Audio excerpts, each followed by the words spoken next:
Hi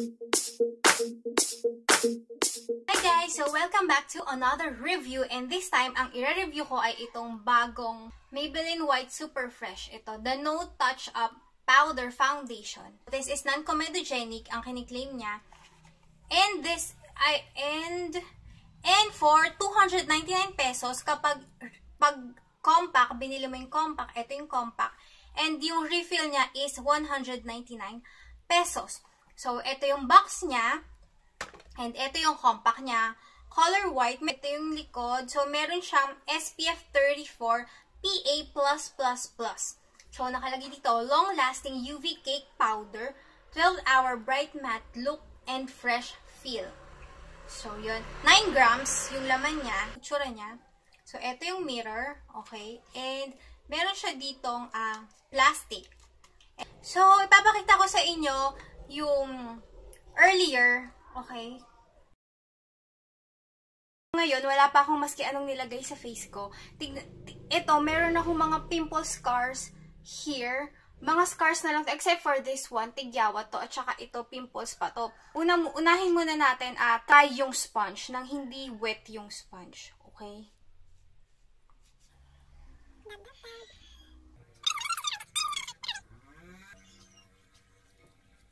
Ito na siya. Kung napansin nyo, visible pa rin yung mga scars kasi parang medium coverage lang siya. Hindi niya talagang na-cover, pero kahit paano,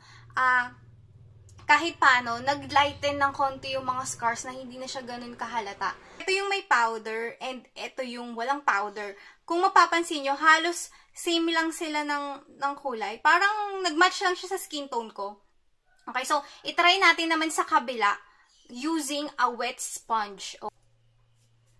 Ayun, nag-ano rin siya, sinipsip niya yung water nung inano ko yung sponge. Mukhang hindi rin siya pwedeng gamitin ng wet yung sponge. Okay? Pero sige, try na din natin. Nandito na rin lang tayo. I-try na natin. May...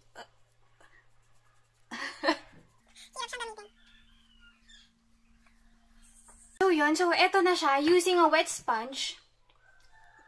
Kung mapapansin nyo, mas nakadikit yung powder sa face kapag ginagamitan talaga ng wet na sponge or ng damp na sponge. Ito yung finish nung dry yung sponge, and ito yung finish ng damp yung sponge. Ngayon, tapos na ako mag-ayos, naglagay ako ng blush and then ng highlighter, and ito yung coverage ng foundation. Take note, ginamit ko ay wet yung sponge. Kasi yung finish niya, sobrang matte. And sa akin, so far, okay naman siya. So, ngayon, titignan natin yung longevity ng powder na to. So, yun. Time now is 9 AM. Hi guys, so time now is 10:15 AM. So, 1 hour and 15 minutes na yung lumipas. So, ngayon, eto na siya. As you can see, nag-oily na kaagad siya. 1 hour pa lang, mahigit 1 hour pa lang yung lumipas. Pero nakikita ko na yung foundation or yung powder, intact pa rin. Nandito pa rin siya sa skin ko. So, yun. Hi guys, so time now is 1:50 PM. So, ito na siya. 1:50 PM, sobrang oily na ng face ko. Kung mapapansin nyo, yung cheeks, especially yung nose, sobrang oily na niya. And then, itry natin i-blot ng, hindi na lang blotting paper, tissue. Itry natin ng tissue. Ano mangyayari?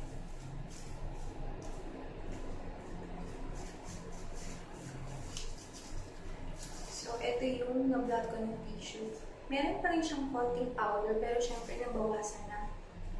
Nawala yung oily, pero, so yun. Nawala yung oiliness, pero meron pa rin siyang konting powder. Nandun pa rin naman siya. Hindi siya pa rin nabubura, pero syempre, diba, nabawasan na. Pero, yun, i-blot na natin ang buka. So, yun.